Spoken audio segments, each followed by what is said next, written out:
방편과 신통이 다 무상이라 말. 그러니까 부처님의 지혜의 자리가 진실법상에 들어가기 때문에 진실법상에 들어간 그것이 바로 결정성이기 때문이며, 거기까지는 자기가 무상관에 들어가시는 부처님의 그 관지를 설명한 것이고, 그 다음에 모든 사람으로 하여금 방편과 신통이 모두 다 무상의 이익을 얻게끔 그렇게 한다. 얻을 득자는 없어도 뜻은 그 뜻이거든요. 차 제1구는 방편 신통이 제1구고, 개 무상이까지 하면은 두 구절이죠. 이 제2구는 타로 하여금 들어가게끔 합니다. 영타 득이 무상관이죠. 타로 하여금, 타인들로 하여금 무상관에 들어감을 얻게 그렇게 만들어주신 그 법이다. 방편이라고 말한 것은 팔상 방편이니, 부처님이 팔상성도 했지요. 팔상록에 나온 8가지 모습으로서 인도 카필라국의 정반왕궁에 태어났죠. 처음에 도솔천궁에서 정반왕궁에 태어나가지고 뭐요? 팔상이 뭔 것입니까? 도솔 내의상, 비남 강생상, 또 사문 유관상, 그런 것들, 또 유성 출가상, 설산 수도상, 수학 항마상, 오건 전법상, 상림 열반상. 아시죠? 그건 쓸 필요 없죠. 8가지 그 모습으로 우리 중생계에 나타나서 중생을 교화하시는 방편이니, 방편이란 말은 무슨 가짜로 어떤 꾀를 부린 것이 방편이 아니라요. 방법편이라, 방법이라요. 법을 방편이라고 합니다. 관상을 보는데도 상법이라는 게 있잖아요. 그것도 내나 방편이요. 관상 보는데. 예를 들면 일을 하는데 일에 대한 방법이 있잖아요. 뭐든지 법이 다 있죠. 기법이란 게 있죠. 운전을 하는데도 그게 운전을 잘하는 방법이 있잖아요. 기법이, 기술이. 그런 것들이 다 방편이라요. 팔상의 방편이니 도솔천으로부터 물러나서 이에 열반에 들기 때문이다. 그런 것들이 팔상방편을 보이는 것이 그게 방편이다 말이야. 신통이라고 하는 것은 육신통이니 6가지 신통이요. 천안통, 천이통, 타신통, 또 숙명통, 신족통, 유진통 같은 거, 3륜으로 중생을 교화하기 때문이다. 3륜. 요즘에는 3륜차가 잘 안 보이대요. 바퀴가 3개 달리는 차. 부처님도 3륜이라는 게 있어요. 신통이 바로 3륜이라요. 뭘까요? 부처님은 3륜 신통이 어떤 거요?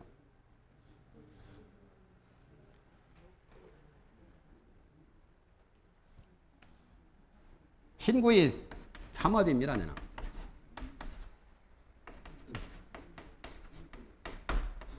부처님은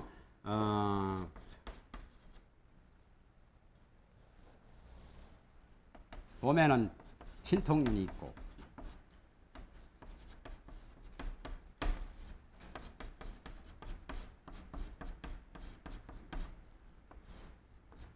교계륜이 있고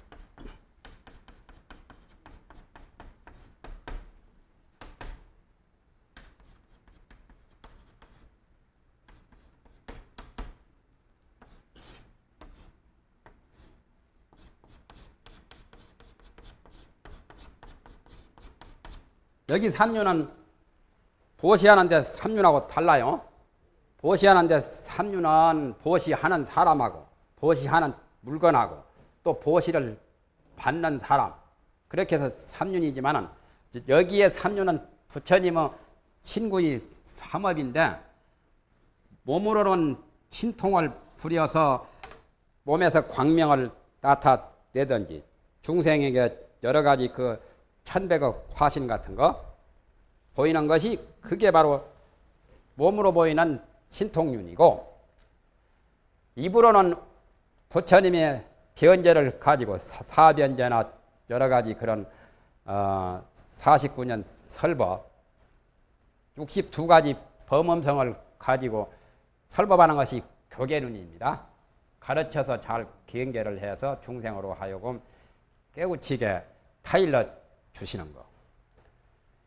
의업은 바로 기심륜이라요. 부처님은 모든 일체종지를 다 성취를 해서 모르는 게 없거든. 그리고 한번 깨달아 안 것은 영원히 잊어먹지 않고 마음에다 기억을 하거든. 불망념지 또 온갖 지혜, 타신통 같은 것도 다 타신통이나 충명통이나 그것도 다 기심륜이죠. 육신통도 내나 요거 3년으로 배대해도 되죠. 천안통, 천이통 그것은 이거죠. 몸에 대한 거고 눈이나 귀 같은 것은 그리고 마음으로 통하는 거 충명통 같은 것, 타신통 같은 거 또 뭐가 있어요? 유진통 같은 것은 의업이고 그 다음에 이제 구업이 육신통에 안 나오지만은 구업이 내나 것이 이제 친족통 같은 것도 다 구업에도 해당돼요. 친경통. 그러니까 3년으로서 중생을 교화하고 깨닫게 하는 그런 방편 신통이라요. 신통이라고 하는 것은 6가지 신통이니 곧 3년을 가지고서 중생을 교화함이 되기 때문이다. 계무상리라고 나와 있죠. 계무상리라고 하는 것은 그와 같은 86의 방편 신통이 다 실상에 들어감으로부터 일어나서 능히 타인으로 하여금 무상의 이익을 얻게 하기 때문이다. 86은 뭐요? 86, 88도 아니고 86.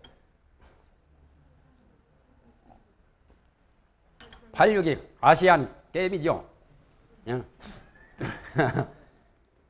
팔상성도하고 또 육신통하고 팔상성도와 육신통 그것이 전부 다 실상에 들어감으로부터 그러한 힘이 그러한 방편 신통이 일어나서 그게 생겨서 아까 저 위에서 실상법에 들어갔다고 했죠. 실법상에. 그래야 능히 타로 하여금 무상일을 얻게 함이라. 무상법의 이익이요. 무상법보다 더 큰 이익이 없죠. 금강경에 보시를 하되 무주상으로 보시하면 그 보시의 공덕이 허공계보다 더 엄청나게 불가사의하고 광대 무변하다 그랬죠. 동방 허공을 가히 헤아릴 수 있느냐, 서방 남방 북방 상하 사유 허공을 다 헤아릴 수 있느냐 하니까 헤아릴 수 없다 그랬죠. 그와 같이 무주상으로 보시한 공덕은 허공계보다 더하다고. 그런 것들이 전부 다 무상의 이익입니다. 모양이 없는 게 가장 최고로 크고 가장 제일 좋은 거죠. 마음자리를 깨달아 들어가면 마음 그 자체가 무상이거든. 그러니까 마음을 깨달아서 얻는 이익이 바로 무상이라요. 저 위에서 저 밑에 보면은 본강이품이라고 나오죠. 본강리가 바로 무상이라요.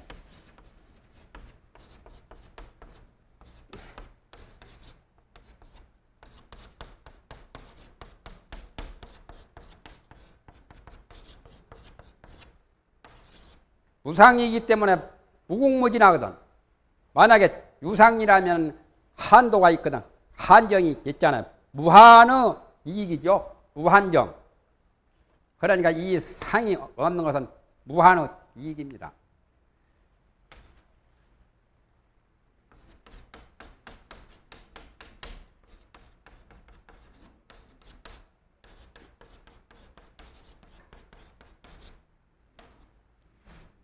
본강리가 곧 무상리도 되고 그건 무한의 이익입니다. 생사를 해탈하고 온갖 괴로움을 벗어나고 중생을 교화해서 중생으로 하여금 다 해탈케 하고 그런 것들이 다 한없는 그런 이익이죠. 지방 허공계가 허공이 닿을 때까지 세계가 닿을 때까지 그 이익은 영원히 다함이 없죠. 무궁무진하니까 그걸 무상이라고 합니다. 그 자체가 원래 무명무상 절일체 이름도 없고 모양도 없어서 일체가 끊어진 그 아주 참 본각의 이익이라요. 무상관을 표하는 것은 앞에 맞춰 있다. 무상관을 표한 것은 여기서 끝나버렸죠. 여기. 예? 이 과목은 여기서 다 끝났어요. 이제.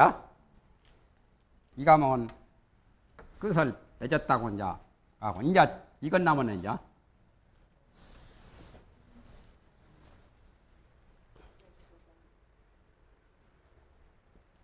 일각 요인은 난해 난입이라. 일각의 요인은 일각이란 것은 바로 아까 말한 결정생이죠. 무상법이 바로 일각입니다. 일각이나 본각이나 일각 스님이 송광사 것이 문 중에 한 분 계시죠. 일각이요 바로 하나의 각이지 각이 뭐 둘 있고 셋 있고 그런 게 아니거든.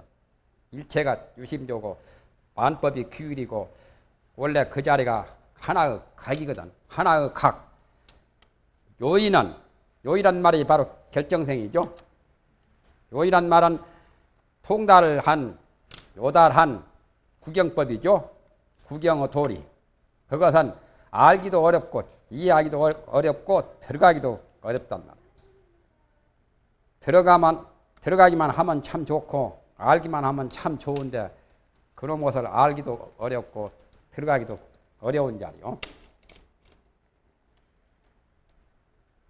허공에다 말뚝박기와 같아요. 허공에다 말뚝박기는 쉬운데 사실은 박을 데가 없어서 못 박죠. 들어가기는 잘 들어가는데 그와 같이 일각의 요일을 알기도 어렵고 들어가기도 어렵다. 법화경에는 그 칠상요법 그 자리를 차량 분별로 알 수가 없다.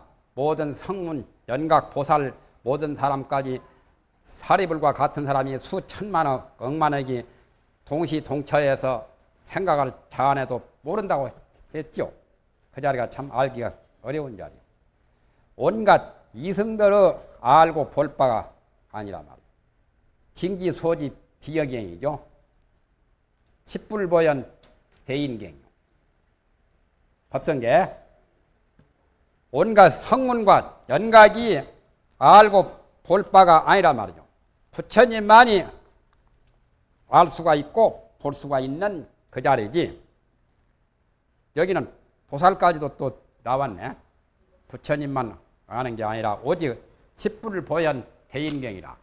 십불은 부처님이고 보현은 보살이고 오직 부처님과 보살만이라야 이해능이 알 수 있다. 불보살들은 알 수가 있지만은 소성 다한이나 독각들은 모른다 그 말이죠. 자한은 제2 소관법을 표시함이라. 이제 표시할 바, 관찰할 바 법을. 관찰할 바 법이 뭡니까? 소관법을 여기서 뭐라고 말했습니까? 예? 소관법을 경문에서 뭐라고 했어요? 왜 모르실까? 일각요이라고 했잖아요. 일각요이라고 이름을 일각요이라고 붙였잖아요.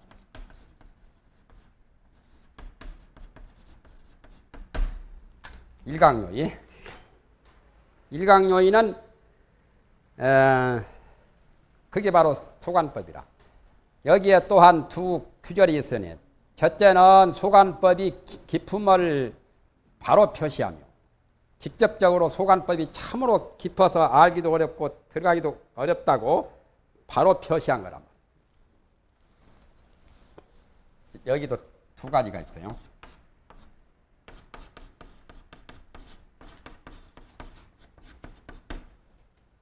직표, 소관법심이요.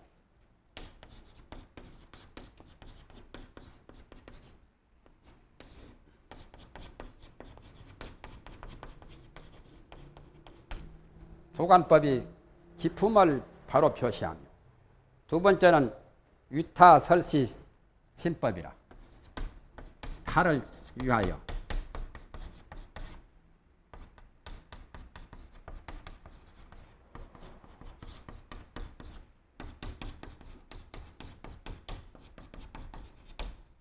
시간은 걸려도 이렇게 쓰니까 더 분명하기는 하지요.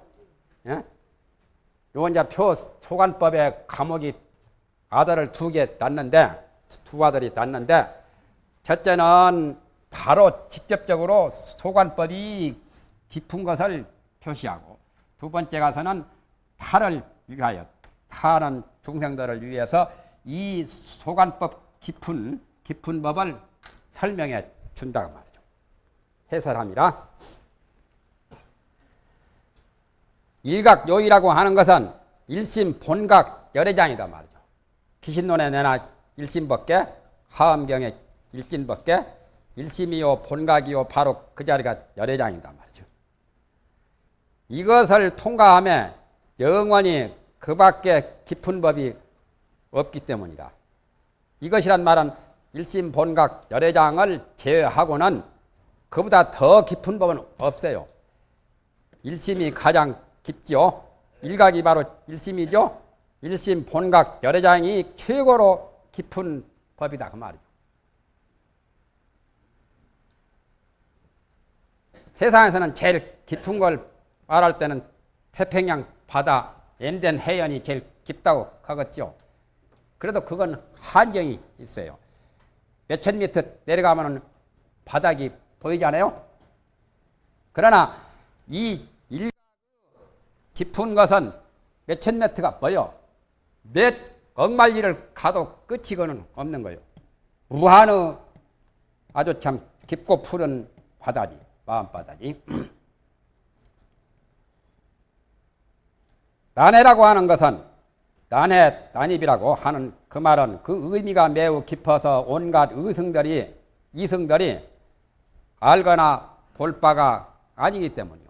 이성들은 아예 모른단 말이죠. 그런데 이성도 어떤 일반 사람이 어떻게 알겠어요? 모르는 게 당연하죠. 그러니까 기독교나 믿고 천주교나 믿으면 좋지 말이죠. 어려운 불교 믿을 사람이 잘 없어. 제대로.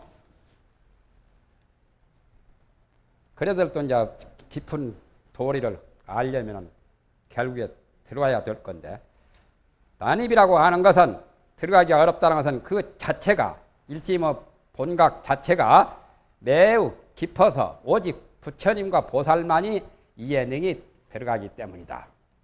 곧 이 국구로서 앞에 전구를 해석한 것은, 국구란 말은 유불보살이라야 내릉지기라는 그게 국구 아니요?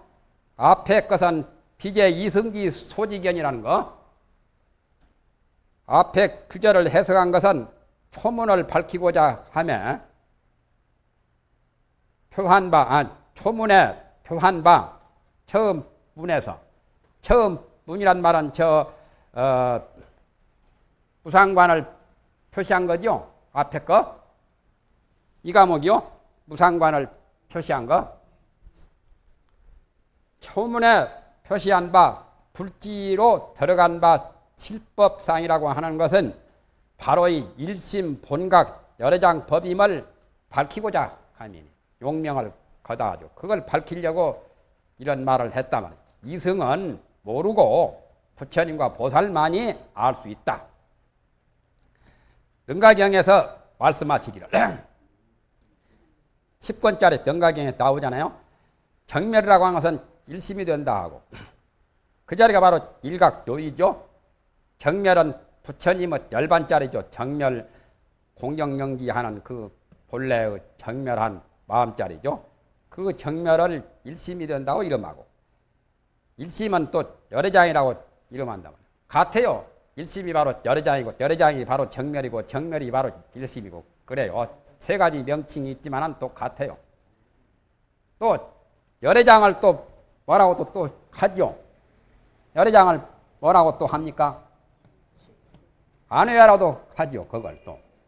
그게 이제 생멸문 가운데 아리야식. 기신론에 아리야식이 바로 열애장이죠. 그러나 이제 아리야식이라고 할 때는 벌써 법상용에서 8식이거든. 8식이니까 열애장보다 격이 좀 떨어지죠. 열애장이라고 할 때는 법성용에서 주로 그 자체가 가장 심오하고 진여를 말할 때는 열애장이라 하고 벌써 8식을 말할 때는 아리야, 안외야, 아파타나, 이숙시 그렇게 말합니다. 그러니까 8식으로 벌써 떨어질 때는 격이 많이 낮아져요. 그러나 그 자리가 내나 열애장이거든. 사실은. 그것도 잘 모르니까 밀엄경 같은데 승만경에서도 열애장이 세간 안외야라고 그랬죠.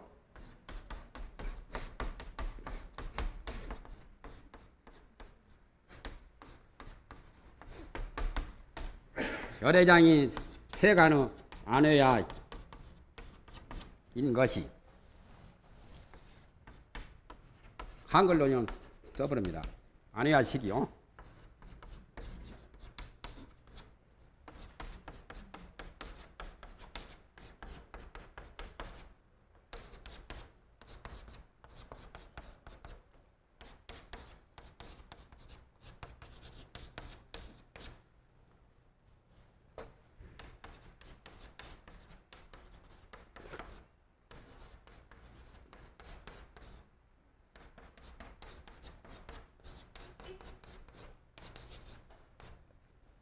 밀엄경에 나오죠. 열애장이 바로 아리야라는 그 말. 열애장이 세간은 벌써 중생 생멸문 그 중생 세간입니다. 지금 차이가 있죠. 속죄법 세간의 안외야인 것이 안외야가 제8식이요. 그것이 금과 금의 지환이 차별이 없는 것과 같다. 차별이 없는 것 같다. 금은 열애장에다 비유한 것이고 금으로 된 팔찌나 것이